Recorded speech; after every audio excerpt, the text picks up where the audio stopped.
All right. Good morning, everyone, and welcome to the Seismic Safety Commission meeting of Thursday, March 12th, 2026. Appreciate everyone joining with us this morning for what might be a little bit of a shorter meeting than normal. Tanya, you want me to do the housekeeping? Or you want to do it? Yeah. I'll do the housekeeping. Commissioners, presenters, and staff, please rename and mute yourself if you have not done so already. For remote commissioners, cameras must be on and announce when you leave and return. If you need assistance during the meeting, please email Tanya Black at tanya.black@caloesca.gov. All devices are used for sound and camera. Please speak loud and clearly when addressing the commission or making comments. And the podium mic is not on until it gets turned on. So with that, I'd like to call the meeting to order, and if we can have a roll call, please. Chair Rabbit. Here. Vice Chair Garn. Here. Commissioner Bumlova, represented by Irina Brosman. Here. Commissioner Tina Curry, represented by Lori Missoura. Here. Commissioner Kim Lopez.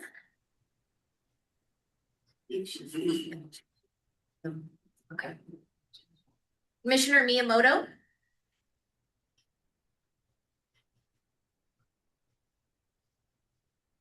Commissioner Miyamoto. He's muted. Here, right here.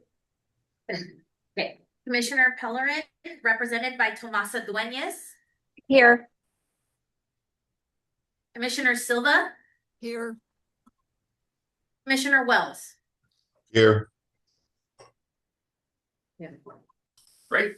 Thank you again, everyone. I don't really have any chair remarks, I believe. I should look at my binder, make sure that's the case. That is the case, right, Tony? Oh, there are earthquake updates in the packet as well. On there were three earthquakes, four significant earthquakes in the state since we last met. 28th of December, 4.7, 9 miles northwest of Susanville. Another 4.9 2 days later, similar location by Susanville, and a 4.9, which was 12.4 miles northeast of Indio on the 19th of January. And just want to say thank you to staff for continuing to provide those updates for us. I know there's lots of apps and whatnot, but it's nice to get kind of that comprehensive list of what's shaken in the state. So with that, move on to agenda item number 3, which is the meeting minutes of October 9th, 2025. And I'll look to my colleagues if there's any questions, comments, or concerns on the meeting minutes of October 9th, 2025. And if not, can I get a motion to approve? So moved. So we have a motion and a Second. we have a motion in a couple seconds. And I'll look for a roll call vote on that, please. Chair Rabbit. Aye. Vice Chair Garn. Aye. Commissioner Bumlova, represented by Irina Brosman. Aye. Commissioner Curry, represented by Lori Missoura. Aye. Commissioner Kim Lopez. Commissioner Miyamoto. Aye. Commissioner Pellerin, represented by Tomasa Dueñas. Here. Commissioner Silva. Aye. Commissioner Wells. Aye. Motion passes. Great, thank you all very much. Then we'll move on to agenda item 3, which is public comment. I do have one submittal for public comment today, and this is by, this is at the end. Okay. Well, I'll look to see if there's anyone who's joined us who would like to speak to this body. I don't see anyone in the room. we have anyone online that would like to speak?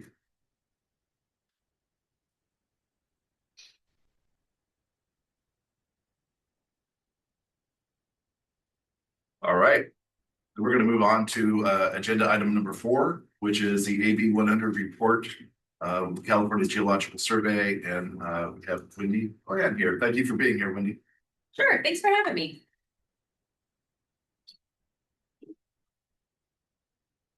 Where do I turn it on?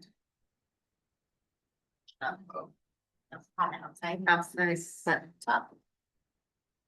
Aha, Yeah. is it on now? Fabulous. Get out of it. Okay, perfect. I am not the state geologist, Jeremy Lancaster. I'm here on his behalf, so I'm going to endeavor to give his presentation in the same way that he would, with a little of my own extra flair. So I'm going to be talking about the ways that the California Geological Survey is working to reduce seismic risk in the state of California. Next slide, please. To give you a little background on CGS, our mission is to provide the scientific products and services about the state's geology, seismology, mineral resources, and related hazards that affect the health and safety, as well as the business interests of all Californians. We produce things like these maps you see up here. This is the fault map of California. Does that represent all the faults? Absolutely not. We have more than 500 active faults in our great state. The map at the bottom, which I've affectionately started calling the What's Shaken Bacon map, shows the earthquake shaking potential across California. And the scale that you see there doesn't go from no shaking to lots of shaking. It goes from strong shaking to potentially devastating shaking. We have significant seismic risk here, as you well know, and we all have to work together to help mitigate that risk. So we at CGS envision a future in which the types of geoscience information that we provide, like these maps and the science that underlies them, fully informs policy decisions, urban planning, rural planning, resource development, and infrastructure investments at all levels across California. Next slide, please. I'm going to go over a few of the ways that our programs and products, as well as the services we provide, inform decision-making and help to increase the understanding of California's earthquake hazard and risk. We do not have the most earthquakes of any state in the union. That distinction belongs to Alaska, but we do have 40 million people almost that live in the state, and we have the second highest rate of earthquakes, which means that we have the highest seismic risk. So what are we doing to help contribute to the earthquake safety of Californians? We are mapping potential seismic ground failure hazards, things like earthquake fault rupture or places where faults break the surface of the earth, liquefaction hazards, landslide hazards, unstable soils. We perform seismic and geologic hazard assessments for public schools and hospitals. We provide situational awareness and geoscience information after rapid onset geologic events like earthquakes and tsunamis. We map geologic structures, landslides, and unstable soils. Next slide, please. We also support seismic design and resilience by installing and monitoring seismic activity. We contribute to California earthquake early warning systems. We generate shape maps that can be used for emergency response. And in the future, we will be monitoring seismic activity around future geologic carbon sequestration sites. Next slide, please. I'm going to go in depth to some of these different pieces and parts now. So what underlies all of the work that we do is this framework geologic mapping. It sets the context for all of the other things that we map, all of the other science that we do.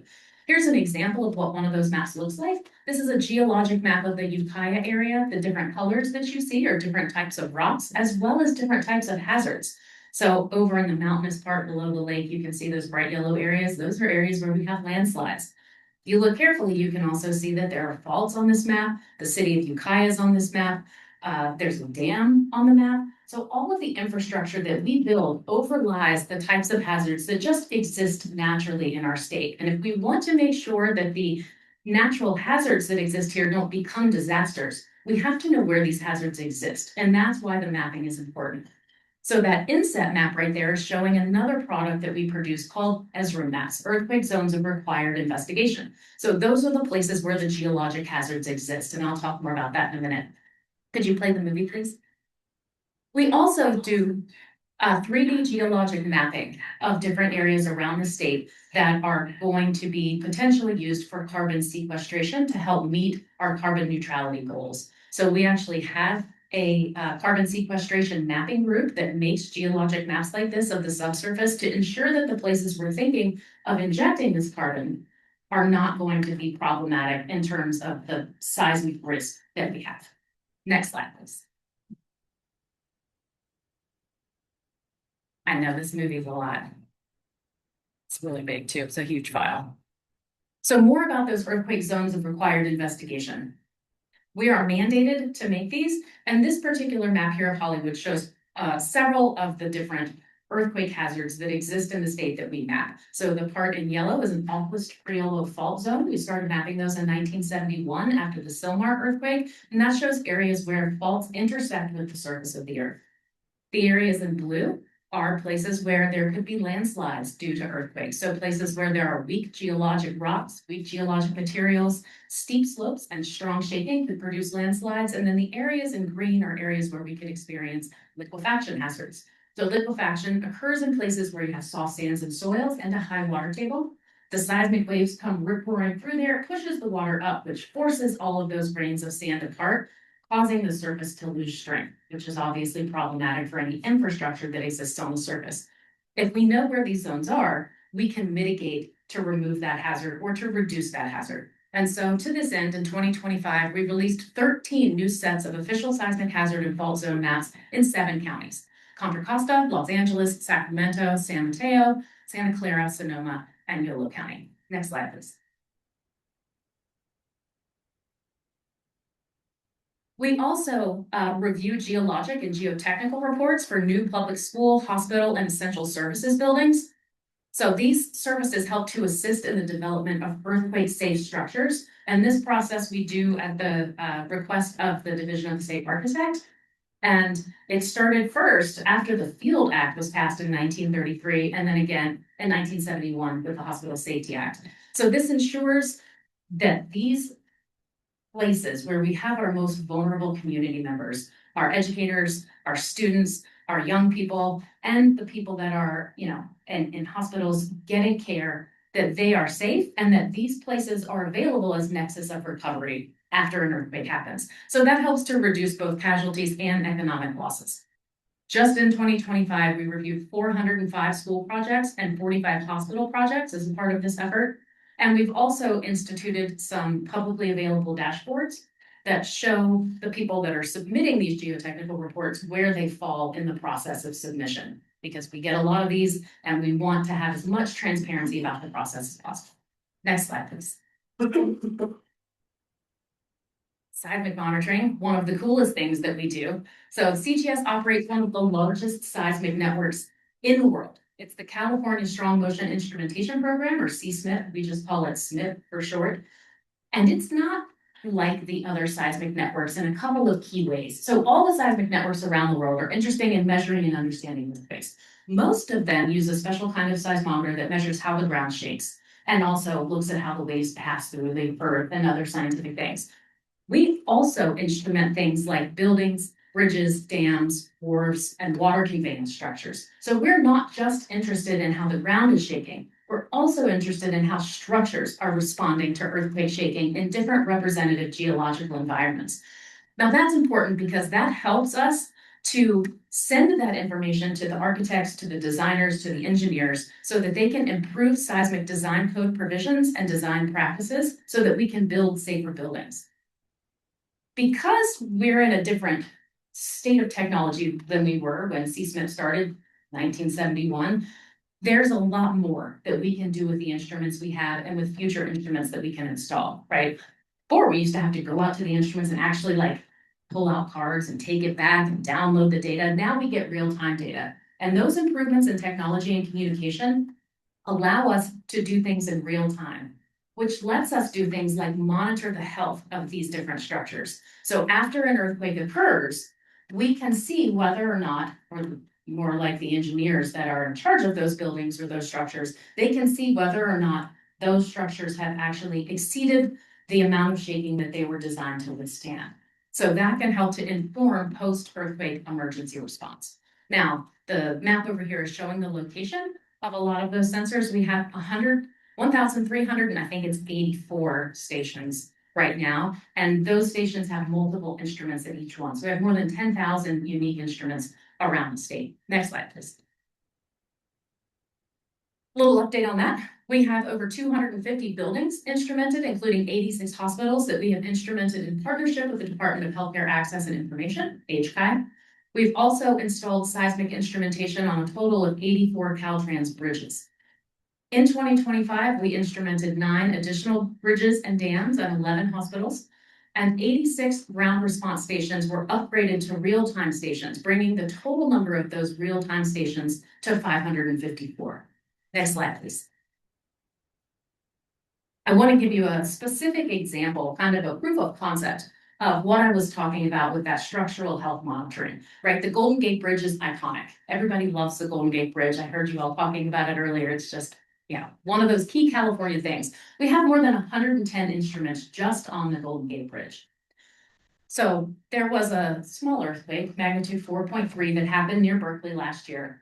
And we used that to see if this idea of structural health monitoring would actually work. So within moments of receiving that information from the instruments on the Golden Gate Bridge, we were able to process that and send it directly, immediately to the engineers that monitor that structure. They could look at that and see whether or not it had exceeded what it was designed to withstand and whether or not it was safe, whether it should be closed, whether it should remain open. Obviously, with level 4.3, there was no problem, but the idea worked. And so we want to move forward on the structural health monitoring side so that we can ensure that we are putting our resources where they need to be, and we know whether or not buildings are likely to have been damaged during earthquake shaking. Next slide, please. So moving into the response and recovery phase, we have 138 stations that contribute to shake alert earthquake early warning.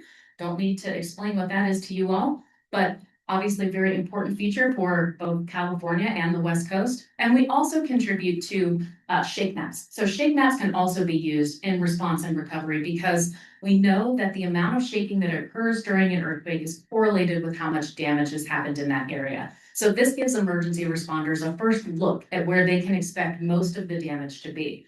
So for instance, after the 1989 Loma Prieta earthquake, a lot of the damage that needed to be attended to right away was not close to where the earthquake occurred. It was actually farther away in Oakland. These types of maps give us that information so that we know where to send those critical resources. Next slide, please.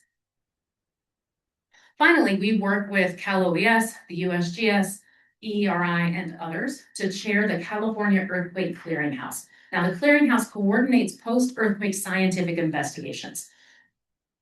We think a lot about the emergency response after earthquakes, but there's also a scientific response that has to happen after earthquakes because the information that the ground tells us is perishable. And it's also critical for understanding not just that earthquake that just happened, but also earthquakes in general. So we have to hurry to get that information, gather that information, and share it. And we want to make sure we're not duplicating efforts because we have the state, we have the federal government, we have academics, they're all going out into the field. We try and coordinate those efforts, deploy resources appropriately. And while we're out there looking at the geologic context, we can send information to the SOC, to our emergency response partners about infrastructure that's been impacted. So the clearinghouse is a really critical piece of that initial reconnaissance effort to get as much information as we can. So these are some examples of clearinghouses that have happened in recent years. On the left-hand side, that was the response to the Ridgecrest earthquake. That was the magnitude 7.1 and the 6.44 shock a few days before. You can see that's the field response team up there. This is a location where they can go to get, lights and Wi-Fi, download data, have conferences and meetings, and then of course send information back to the SOC. Over on the right, that is from a virtual clearinghouse that was stood up after the December earthquake in 2024 off coast of Mendocino, 7.1. Luckily, there was not a lot of damage from that earthquake, but we did send reconnaissance teams out into the field that did record evidence of damage from the shaking in different places along the North Coast. So again, it's important to set these things up right away to make sure that we are sharing as much information as we can and putting all of our resources towards the same goals. So I'll end there. Please read the report. Happy to talk about it. And thanks to all of our partners, science and response, resilience, recovery doesn't exist in a vacuum. So we are very grateful to all of you here at the Seismic Safety Commission, Cal OES, and of course, HCI, Caltrans, and our other partners. So thanks very much. Well, thank you very much. I think we're all very grateful for all the work that the California Geological Survey does. So thank you for that. Representative Missouri. I did have a question. Yeah. For Dr. Vaughn. Back to the schools and the hospitals, the reviewing of those projects. My question regarding the school projects, because I think it said 405 school projects reviewed in 2025, which seems like a large amount. Are those new schools, new structures on existing school properties, retrofits? Can you give us some? Sure, all of the above. So it could be anything from putting solar panels over parking lots to totally rebuilding brand new schools or putting in new schools. An important caveat is that it is public schools in California, not private schools. And do you have approval authority for that, or do you make recommendations to Department of State Architect on whether or not they should approve based on what you said? We make recommendations. We do not have approval authority. Basically, we review the geotechnical reports that come in from the consultants that were hired to do the work. And we say whether or not the work that they have done or the mitigation that they are suggesting meets the standards that California has set for public schools in the state. Thank you. I appreciate that. Please go ahead, Vice Chair. I just wanted to thank you. I thank you for your enthusiasm and it's just your energy. It kind of takes the edge off of the earthquake topic. Thank you. That means a lot to me. I appreciate it. I am very enthusiastic about it. Appreciate it. Tanya, I can't see any raised hands on the screen, but I just want to make sure there's no other commissioners with a question or comment. And again, thank you very much. Thank you for all the work with the Golden Gate Bridge. As the first vice president of the bridge, we were just back in DC last week, thanking our representatives for the support that we received to embark on the last stage of the seismic retrofit, which has now been split into two phases because it is over $1 billion in each phase. But we're very appreciative of the work because obviously the bridge sits 6 miles to the west. We have the San Andreas Fault, 10 or 12 miles to the east, the Hayward Fault, and it's only a matter of time. But it's a great engineering feat. And we look forward to strengthening it even further going forward. And I noticed that Coyote Dam from Ukiah, which actually we were back in DC on water as well. And there is a feasibility study underway to raise that dam by 36 feet to the level that it was originally authorized in 1954. So we'll see how that goes. But it was interesting to see where the areas were on the map. Yeah, so thank you very much. If my colleagues do not have any other questions, we will move on. I'll actually ask for public comment. Is there anyone here who'd like to speak on this, or is there anyone with us?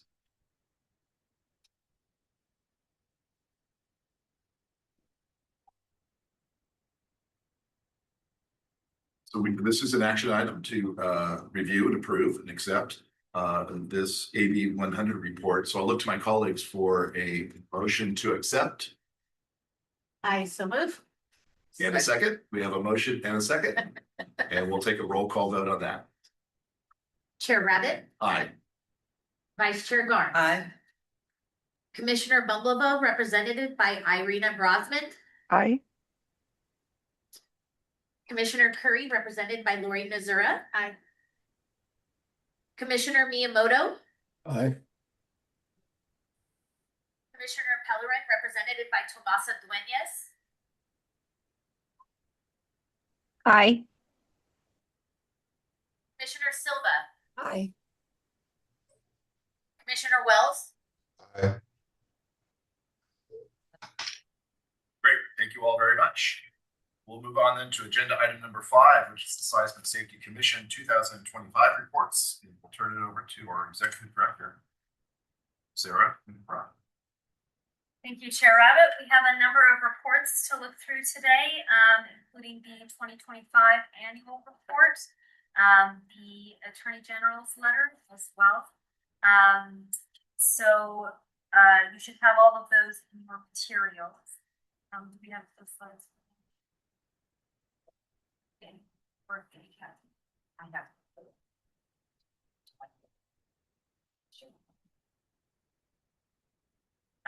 So in the annual report, it outlines, the background of the SSC and our financial summary. We get the insurance fund, the general fund, the CRAF fund, or the California Research Assistance Fund, and the contract with California Public Utilities. And on page 45 of the documents, you can see the budget fiscal year of 2024-2025 as well.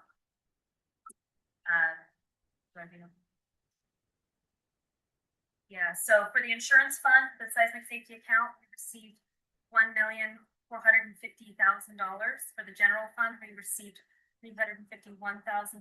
From the CRAF fund, we had a limit of $700,000, and for the California Public Utilities Commission, we had $15,000 to cover SME work provided to that organization.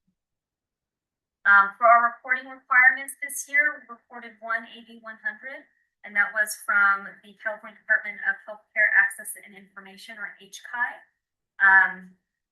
So they reported that to us in October of last year.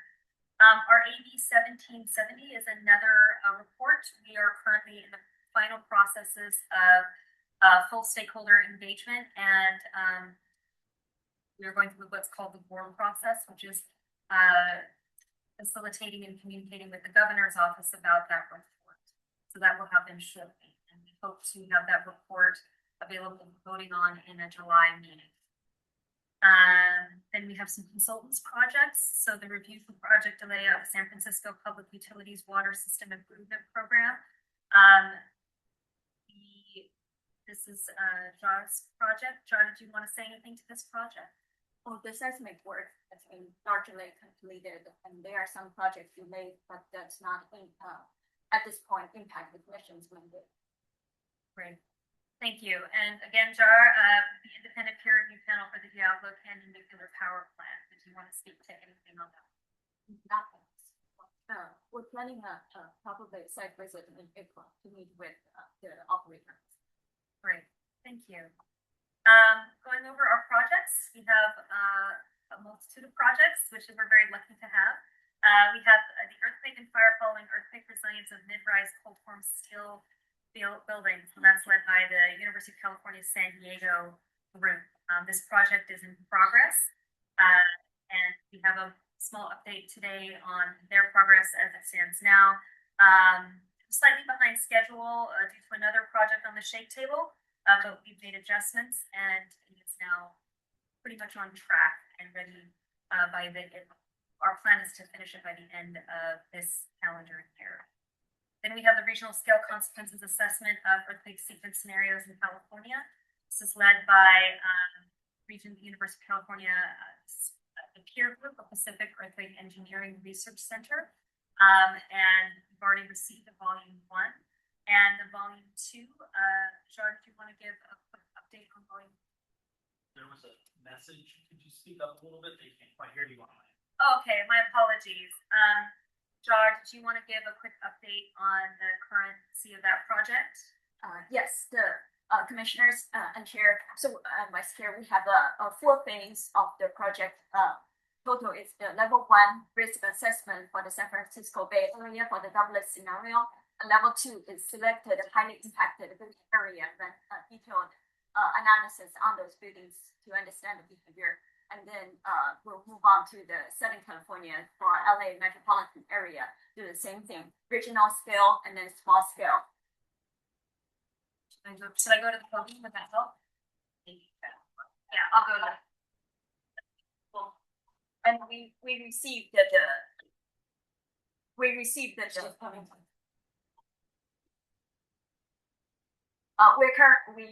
level 1 for San Francisco Bay Area. The technical committee that the commission has appointed, and including the ad hoc committee, is currently reviewed, and we expect to have the comments by the end of this week or earlier next week, and then we'll have better idea on the progress and the quality so far. Thank you, Jar. Can you hear me better online? Oh, turn it on. There we go. Can you hear me better online now? Great, thank you. The next project we have is the paradigm shift in metric evaluation cost for an earthquake and recommendations in creating resilient communities. The research group there is Colorado State University, or NCORE. And we have received a report from them, and a journal article is in process as well.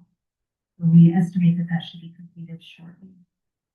The Quake Heroes project, the research group there is the University of Southern California. Due to changes in the project delivery timelines, the contract was terminated, and it expired May 30th, 2025.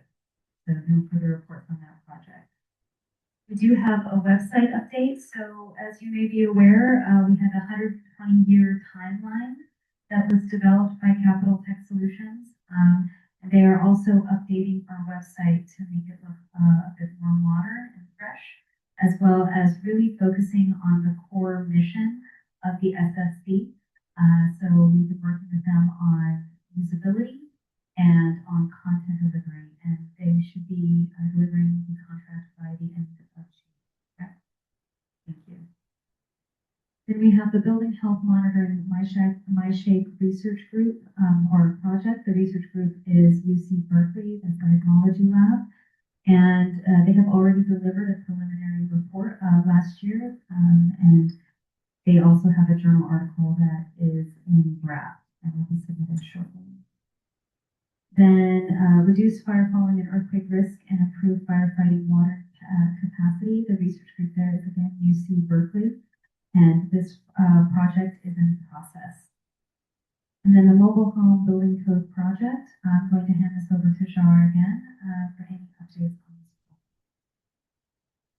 Yes, we open for submission, but then the bid received not quite the execution. So we are going back. This is the interpreter. I'm sorry to interrupt. I cannot hear. Can you please maybe speak directly into the mic or louder or something? Because I cannot even hear. I apologize. Can you hear now? Yes. Talk for a second, and if not, I will let you know. If we're fine, we'll just go. Thank you. Okay, thanks. So commissioners, we are in the process of the second round of solicitation. So we will know within the next 2 weeks if we will have a contractor will meet our requirement to start this project. And that's the summary of the annual report. Is there anything else further to report on that, Tanya? Did you want to come up and do the AG letter? We have to vote on this. Oh, sorry. Yeah. Okay, go ahead. We do have, do we have any questions, comments, or concerns? I see Commissioner Silva with her hand up. So why don't you go ahead, Commissioner Silva? Thank you very much for moving to the microphone. We could hear you. We could hear a lot of sound, but we couldn't hear the words. So thank you. First question is for the project that where the contract has expired and there's 58,000 and change left in the budget. Are those funds going to be returned as unspent into the CRAF, or what happens to those funds? Yes, that will be put back into the craft fund. So right now, the remaining balance in the craft fund does not reflect the $58,000. Is that correct?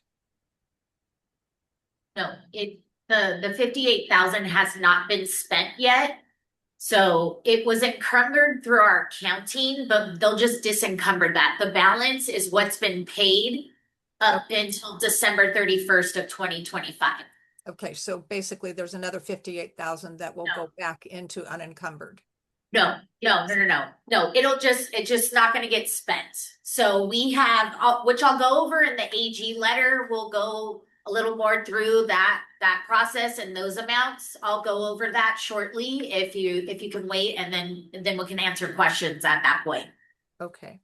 My second question is, we talked when the Ferndale earthquake was not a single earthquake. We talked about it consistently as a sequence in deference to our mayor from Rio Dell and vice chair of the commission. Should it be referred to as a sequence, because it was as much about the sequence as about the size of the initial shaking that affected Rio Dell and that North Coast so precipitously. And I'm perfectly happy with, referring to it as the sequence. I think that's just the title of the project that it was named at the time. Correct, Tanya? Yeah. And my last question will actually be answered. Is there a reason that the AG letter is in a different order of presentation of the projects versus the report itself? And you can answer that when you, because it may be just resorting the bullets. Yeah, no, I believe that Director McBride went into detail on our annual report. The AG letter is specific to the funds that we spend with the craft fund. So the annual report is an overarching of everything for the year for the seismic safety. The AG letter is only specific to the craft fund. Okay, but I'm looking at what was sent in the packet. And in the packet is a 2-page letter with a sequence of 5 projects. And then there is the report that had only 5 projects. And I was just wondering why they were in a different order. That's all.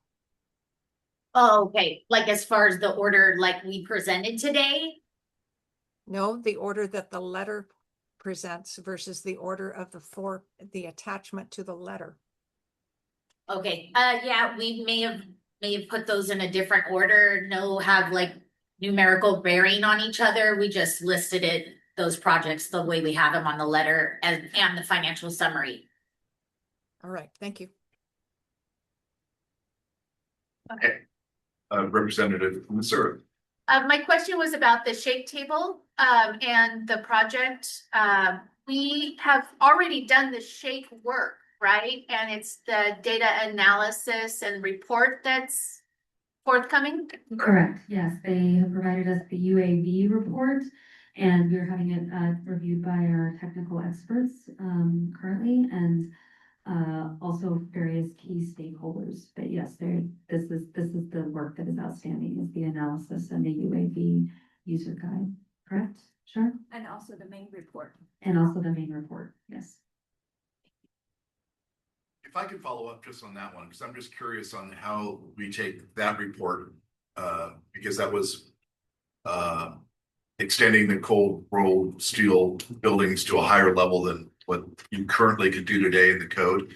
Who takes it from once the report is compiled to that next step of dealing with standards to maybe have a different code interpretation in the future? Does it need a separate sponsor? Is that something that happens naturally? Is it part of the overall research?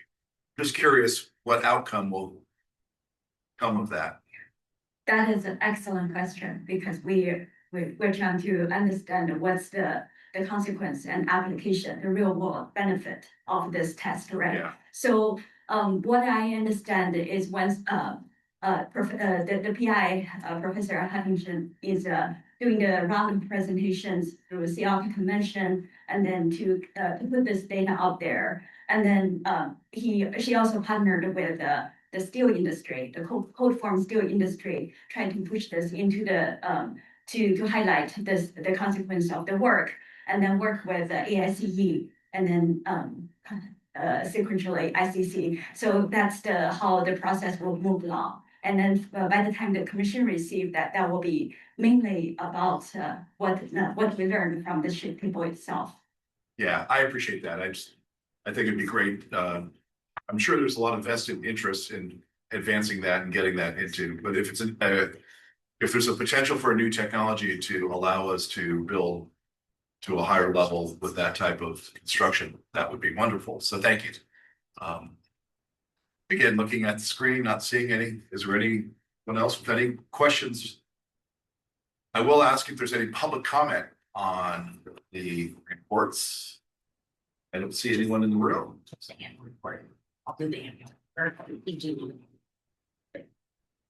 And there's no one online for the public comment on this one. So with that, we'll move on. Or do you want us to do a vote on this one? We're going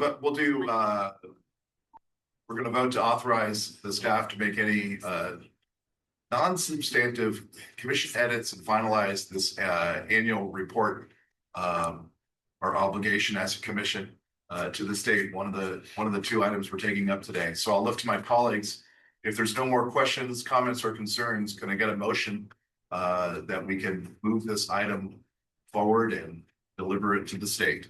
So moves. We have a motion and a, Second. we have a motion and a second. With that, we'll do a roll call. Chair Rabbit, Aye. Vice Chair Garn, Aye.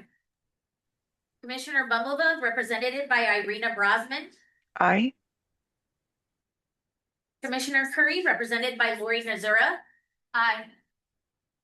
Commissioner Miyamoto, Aye. Commissioner Pellerin, represented by Tomasa Dueñas, Aye. Commissioner Silva, Aye. Commissioner Wells. Aye. Great, thank you all very much. Then moving on to our second item of business that we need to get into the state is the 2025 Attorney General letter and financial summary. And we're going to go to Tanya to talk about this one. All right. In 2007, the SSC received a $6 million grant for research and projects related to earthquake risk reduction, and also known as the California Research and Assistance Fund, or what we call the Special Deposit Fund.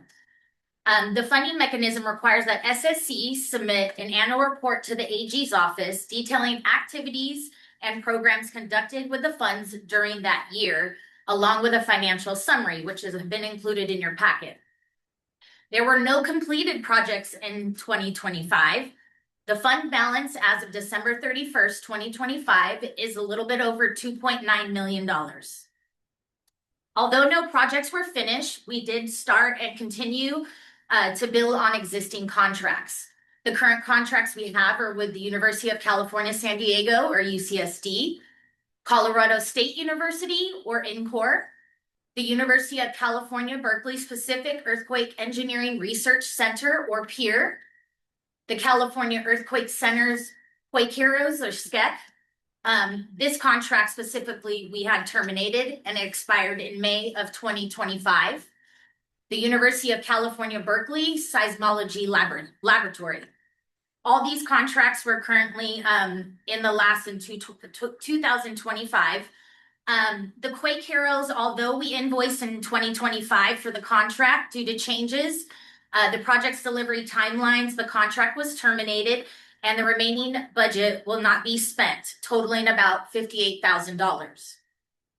We also established the contract with Berkeley Laboratory, but it has not yet been invoiced in 2025. On this next slide here, I've included a table listing all the contracts for 2025, along with the cost for each contract that was invoiced in that year. That total amount is about a little over $90,000. So in 2025, we only invoiced for that amount. In addition, in the last column, I also listed the remaining balances for all in each contracts. You will also note that on the Quake Heroes, I lined that out because obviously we know that money will not be spent. So totaling, if we're going to go from this year forward, we have roughly about $587,000 that still needs to be invoiced or paid out on all of our contracts. The total remaining amount is that, and then that concludes my report, and I'd be happy to answer any questions. Great, thank you very much. And Representative Nazura. Sorry, I'm feeling very talkative apparently today. Thank you for bringing that slide back up. So I'm looking at the first line item, the shake table. We've already built a 10-story cold form steel building, and yet there's $401,000 remaining. So I'm wondering, have they not invoiced us for that, or what's going on? Currently, and again, like as I stated, it's only what we were invoiced up until December of 2025. We do have other invoices that will be coming through, but sometimes with universities, there is a lag because most of that comes from salaries or interns or anything of that nature. So we are working with that, and we also extended the contract out through December of this year. Well, I guess my question is that 401,000, does that include any materials?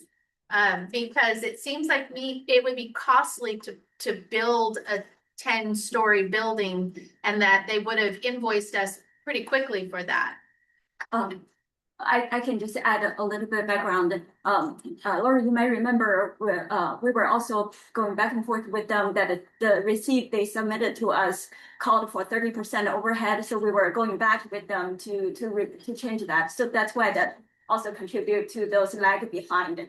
We'll have Okay. to square that before, we pay them in full. Okay, what so they we'll call see it. that come in 2026. Yeah. Okay, thank you. Commissioner Silva. So now I get to ask my question. So the contract related to Quake Heroes is expired, done, not going to move forward? I mean, just, so where does the $58,000 that was remaining unexpended funds, where does it go? It stays in the craft fund. So Okay, that was my question. So Yes.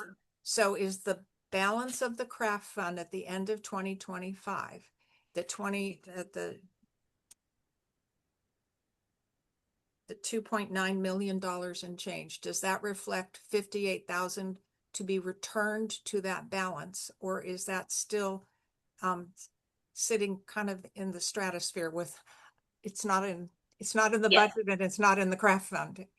yes, no, it will recycle back into the craft fund, correct?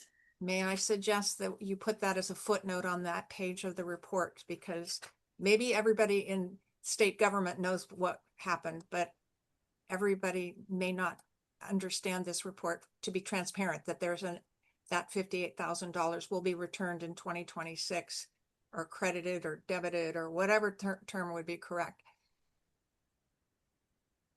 Sounds good. I will do that. Thank you. Thank you Great. for tolerating my question. Thank you. Is there anyone else online? I don't see any other hands raised. Are there any other questions? I do have one, just following up on the shake table. When we contribute to those kind of projects, are we just pooling funds into the overall project, or do we delineate exactly what we're focusing on in terms of the funding? Like, are we really doing on the research, or are we actually doing the, materials? Because I would imagine that project that's a percentage of the overall cost. Maybe I'm wrong. Just curious. I can get started and then Sarah can add or make corrections. So our contribution to the project, that overall project is more than what we contribute. They also get significant funding from HUD because they also tested different kind of modular construction, going back to different construction means and method, and then different ways of panel or module, different ways. So our main interest for them is to look at the fire following earthquake, and then also the repair mechanism.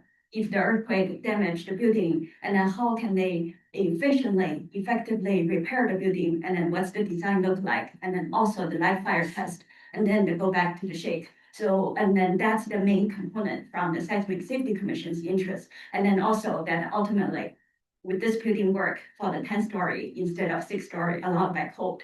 And then that's the whole performance that what we are interested. Besides that, the researcher will also answer to HUD that what's the modular construction efficiency and then what's the performance. So that's different pieces that our contract break down to. And then the UAV, our executive director mentioned, is the separate part of the funding besides the 400. That's not only the shake table, we are also funding the data collection campaign using the UAV platform and the onboarding multi-sensor that picking out the particle can they visually construct the thermal map through the because that's very significant for the fire following earthquake.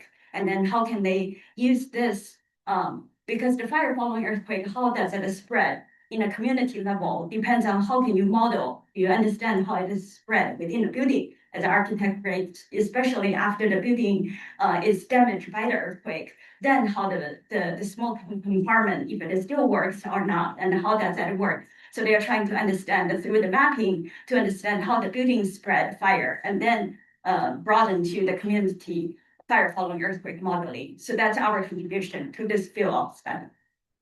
I appreciate that. And I just wanted to make sure that, I think our interests are slightly different than perhaps the university or the other sponsors that were part of that. And I know that I remember now at the time, being presented the options to add the other kind of aspects to it. So I appreciate that. As we go forward, I think I just need to remind myself how we put ourselves in those slots. I mean, I think it has a lot to do with how what we prioritize in terms of the craft fund to want to make sure that we stay on top of them. So thank you for that explanation. Thank you. Again, I'll look to my colleagues. I'll look for public comment. I don't see anyone in the room. Is there anyone online? See anyone? And this is a voting item to authorize to make any non-substantive commission edits as with the asterisk that was mentioned or the footnote to finalize the 25 Attorney General report. So I'll look for a motion on that.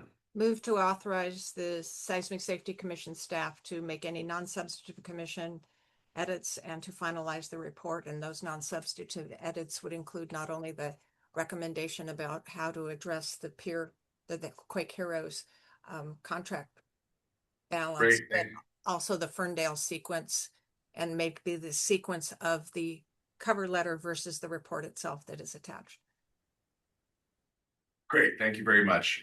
Is there a second? Second. We have a motion and a second, and that we have a roll call vote. Chair Rabbit, Aye. Vice Chair Garntz. Aye. Commissioner Bumblebug were represented by Irina Brosman.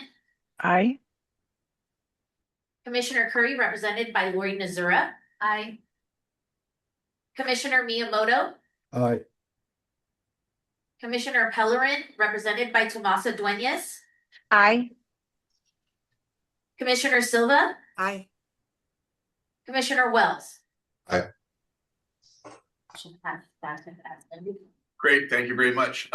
We are scheduled for a break, but I will ask my colleagues if you'd like to just power through because this is a shorter than normal meeting. Is there anyone who objects to skipping our break today? I am not hearing anyone, so we'll go ahead and then move on to item number 7, which is the Seismic Safety Commission 5-year work plan. And we'll go back to our executive director for a presentation.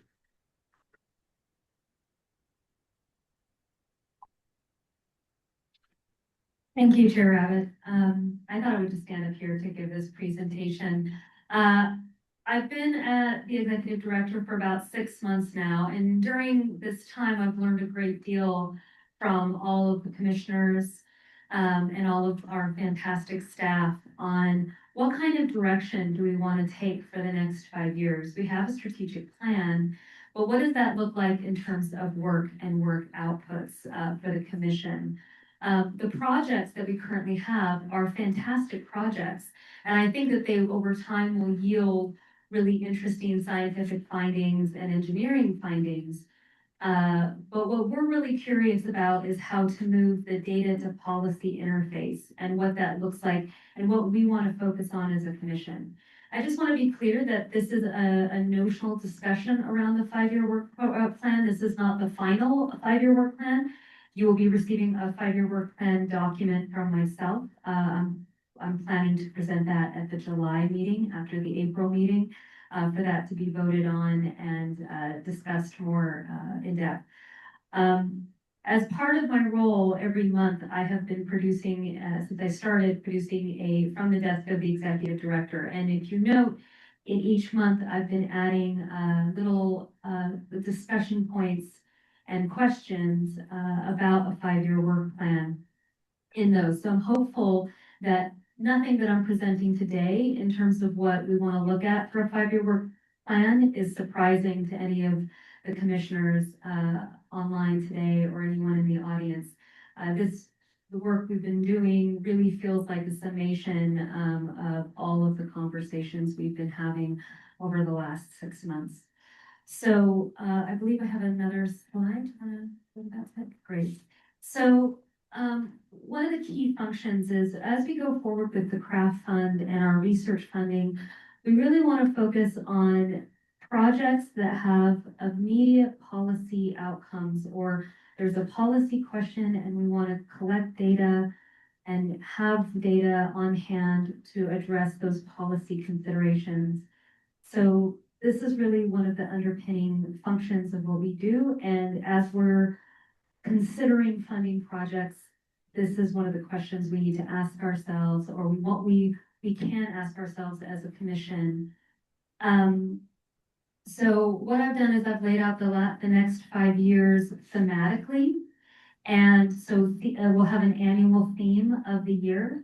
And then also cross-cutting themes that will be sort of evergreen themes that the commission may want to see in any of the proposals that are provided to the commission.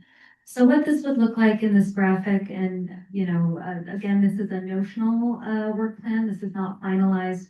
Really happy to engage in discussion here. Is that the 2026, as you saw, we have many projects that haven't been completed yet. And we're very interested in completing those projects first and get a good clean deck. But in the interim, hearing project proposals for 2027. And the first theme of that year would be critical infrastructure, particularly water, and a bit on electricity, but mostly focusing on water as the theme for the year. And then for 2028, transportation, ports, highways, and bridges. For 2029, power generation, and then for 2030, healthcare facilities and networks.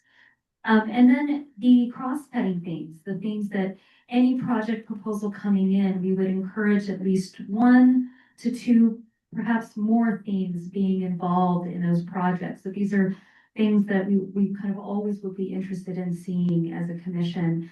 And those would be emergent technologies. So AI, autonomous vehicles, robotics. So these would be the new emergent technologies that we see coming at us every day. I feel like there's a new technology. The second one would be human dimensions. So looking at vulnerable communities, our social sciences, and the impacts on communities. So these would, again, be focused on that human interface, or that human element. The third one would be on polycrises and compounding disasters. As I said in my January statement, that we live in an environment now where there are multiple crises, polycrises happening all the time, and they're compounding on each other. And thematically, these are really important themes to discuss. And then another theme is improved safety for our first responders, which I think is an evergreen theme. And in the center of the cross-cutting one is our changing structural environment. And that has many ways that looks like, but it could be anything from adaptive reuse to changes in structures and how we're engaging with that. So this is around that changing structural environment we currently live in. So this is sort of the 5-year notional plan. The other aspects of the plan would be developing templates for our AB 100s. Myself and Harold Selby went over our AB 100s, and as we were going through to find consistent themes and consistent data, we couldn't really find a lot. Each organization has interpreted what they need to report quite differently, and we've spoken with our legal team and with our legislative group and with our leadership at Cal OES, and we all agree that having a template that is provided to all of these organizations will give better consistency in data and data reporting, and will help these agencies, help guide them in what we're really looking for, with the goal being a summary report every 4 years of all of these reports that we can provide through the commission that gives almost a report card of what has been provided in the AB 100s and activities related to seismic safety for the state. And finally, figuring out if we can develop an expert elicitation process. I've worked in expert elicitation for a long time, and what it basically is, you go to a small group of experts between 5 and 7, and you ask them anonymously to provide feedback for 5 to 6 questions on a particular topic. And you give them a week or 2 to do this work. And again, it's very focused on one particular issue. And this can be used for a number of ways if we want to consider projects, getting some subject matter experts to provide information anonymously or publicly, depending on how they feel. And this, again, can give us just a steer on if this is a project that is well supported within the scholarly community and scientific community, or if it's a project that maybe needs a little bit more consideration, or it could be around policy considerations and recommendations as well. So those are the ideas for the 5-year work plan.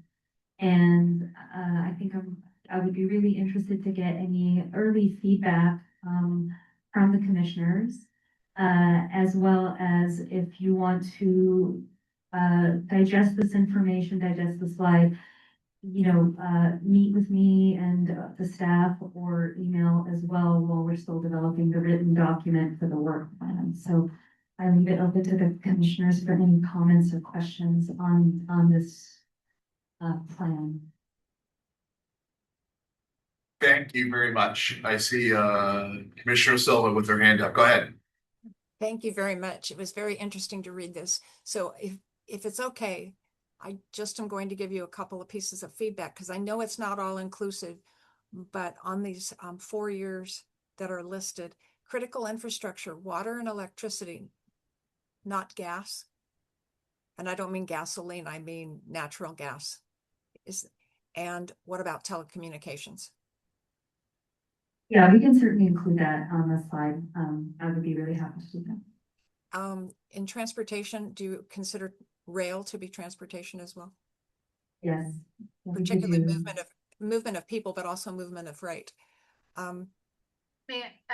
With regard to rail, however, those are federally regulated. And so our ability to affect any policy change on that there'd be an extra layer. And then there's high speed rail. That is state. And then we note healthcare facilities, but we have done this past year or 2 years, an assessment of the fire response facilities. Should we be looking also at emergency response facilities and not just healthcare? And I understand the healthcare because we have some oversight on the seismic relative to that. In terms of the templates for AB 100, interesting thing that I noted in reading this report that we got today is they never once mentioned that they work with us. They work with all sorts of other groups. So perhaps one of the questions in the template would be for our reporters agencies to be required to provide a response to that question. And thanks for asking for feedback. Yes, thank you, Commissioner Silva. That's a really good point to include on the template. We'll make a note of that as we're building out that template. And again, we will be presenting that template to the commission to support the template and looking for feedback when that is a little bit further along. So thank you. And thank you for your feedback on adding gas to the critical infrastructure and rail considerations for rail and transportation, as well as emergency facilities. And telecommunications, because that's what the haywired sequence was really focused on, was how telecoms is just one of those critical infrastructures. It's a really good point, Commissioner Silva. I was actually a co-author on that Hayward chapter. I should have put that in there. Thank you. Great, thank you very much. Commissioner Miyamoto.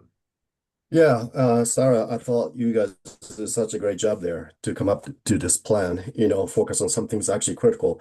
And one thing I just remind you that, I mean, after magnitude 7 or 7.5 earthquake happens in Bay Area or LA, and we're not prepared at all whatsoever. That's one thing I know. That's something that the disaster was something we will never, ever experience before. And I think some of the things we should really consider though, rather than just try to do everything, kind of focus on what is actually critical impact, what's going to happen, something we can do. You know what I mean? We can talk about everything, but now then we're not going to be able to cover it all. I think what's really critical, we've been working for quite a while, is the fire after earthquake. That's actually really critical issue. That's something we can really address that. We've been working for this for many years now. And also existing building stock.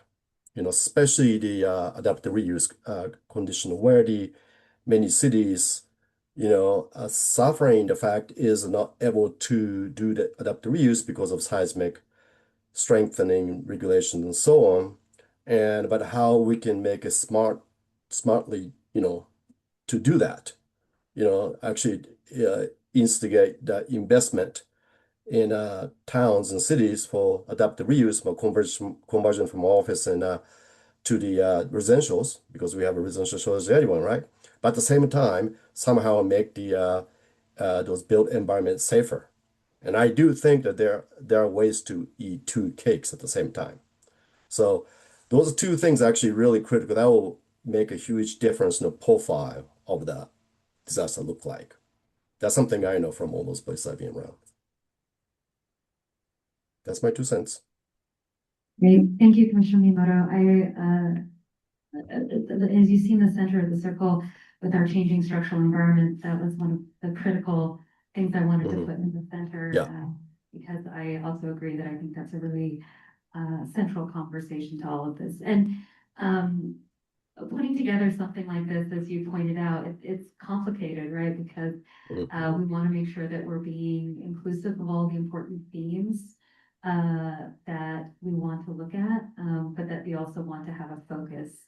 So the way that I tried to think about this was through the annual themes and focus it on an annual basis as much as I can within the cross-cutting themes in them. And these cross-cutting themes aren't exclusive to each other. A lot of times there's overlap within them as well.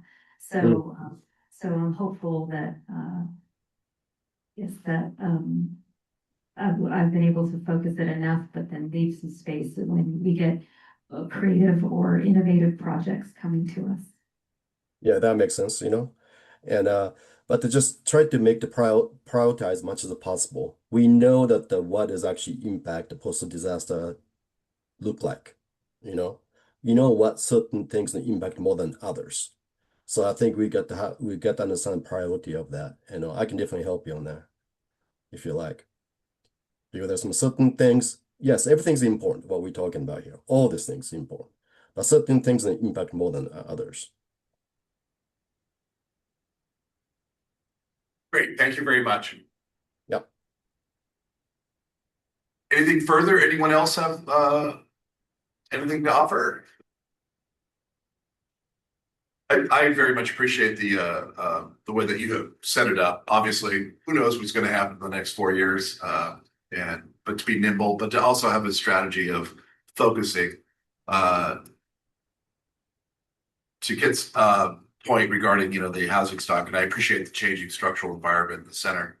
I was thinking about as we were speaking many years ago now. I know in the Bay Area we were taking up soft story retrofits.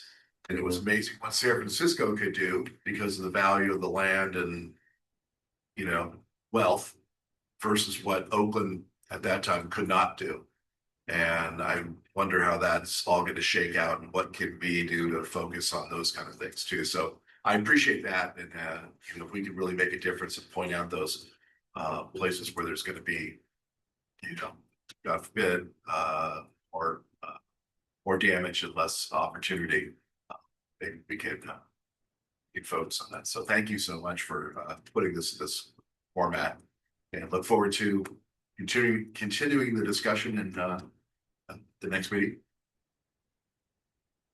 Great, thank you. I do also want to acknowledge that Tanya Black was the one who did the design on it after speaking with her. So the design really, the applause belongs to Tanya as per usual. Thank you. Nice. Great. Public comment? Not seeing anyone here. If you've noticed, we're making sure that we're doing public comment after every item. Just want to make sure that we're as inclusive as possible. We'll move on then to agenda item number 8, which is the project updates, and back to Dr. McBride. Yes, I believe we were able to do a lot of this project updates already in the annual plan, annual report. So I suppose perhaps the best way to do this is to ask for questions on any of the reports or clarification. That's great. Yeah. Does so- anyone have any questions on any of the reports that you see in the packet? We do have these slides, so we can quickly go through them and.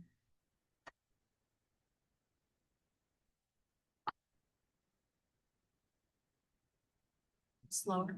It's a little slower here.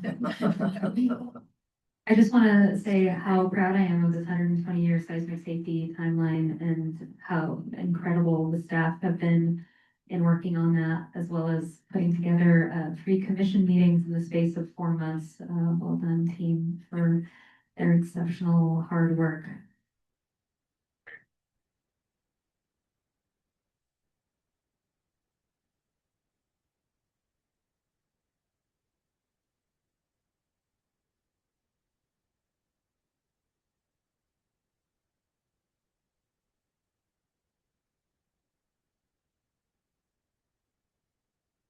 All right, again, looking at my colleagues, any questions, comments, or concerns? Quick question. I'm seeing, I please was- go ahead. At the last slide, I was looking at who was on the chair. Were there 3 committee members on that ad hoc committee, which I don't think we can do, or is there only 2? Because who is Claire Rabbit? Sorry, that's a typo. It should be Chair Rabbit, not Claire Rabbit. Okay. We renamed you Chair Rabbit. Okay. Long lost sister. Well, no, the funny thing is, isn't it Ida Claire who's the state architect? Yeah. Yes, we're gonna say that that's where the typo came from. Thank you. Thank you for catching that. We'll see no other. I'm sorry, go ahead. It was just too funny. Commissioner Silva, I love your attention to details. Seeing no other hands raised, and I'll look and see if there's any public comment. Anyone here in the room? Anyone online? Not seeing any. We will move on then to our miscellaneous announcements. So just quickly, the Form 700 filing deadline is April 1st. I hope you've already filed yours. If not, let us know if you need any assistance. Please do reach out. The next meeting, Tanya, do you want to talk about the elections? Yes, so the next item under miscellaneous announcements is the chair and vice chair elections. Per statute and our policy for the SSC, we're required to elect a chair and a vice chair on an annual basis. After this meeting, we'll be sending out a email with the statement of qualification questions to all commissioners. All those interested, please do apply. And we will provide a deadline, hopefully by the end of the month. And once that's completed, all applications will be reviewed and we will elect those applicants at our next meeting, which will be April 9th. If you have any questions, feel free to reach out. We should be sending that after this meeting today. And does anyone else have anything for the good of the order? Seeing no hands raised, we shall move on to the public comment on items not on the agenda, and this is where I moved to be before. We do have a letter from Nicholas Pascal, the University of California Disaster Resilience Network, and we'll make sure that it's part of the record, obviously. But in short, I'll summarize it if I may. It's a request. Scott Wiener has a bill, Senate Bill 895, which really deals with making sure that California can continue to fund research that the feds will no longer apparently fund. And they want to make sure that that work can be integrated, a system-wide approach to hazard and risk reduction going forward as well. So you can imagine, in short, want to make sure that the funds from this particular bill, which is, it's a 30, what did you say before? I think it's 23 billion. $23 billion proposition, that the funds for that can actually go for the work that this commission has been used to doing going forward. And so we appreciate the advocacy and appreciate the bringing that to the attention of the author of the bill, and we'll look to see how that all shakes out. But there is a copy, I think, it probably is it available to everyone online as well. We'll be able to share with everyone online after the meeting. Yeah. So I'm sorry if I butchered that, but I wanted to make sure that we got that to the record, and do appreciate, like I said, the advocacy, and it is very unique times at all levels of government, really. So thank you for that. And is there any other public comment on items not on the agenda? I'm not seeing anyone here. I'm not seeing anyone on the screen. And with that, again, just want to say thank you to all the staff. Thank you to the executive director, to everyone for putting the number of meetings together. Today's meeting was important to make sure that we hit those two items in a timely manner to get into the state, to fulfill our obligations. Appreciate everyone joining us, and we'll see you next time. So this meeting is adjourned.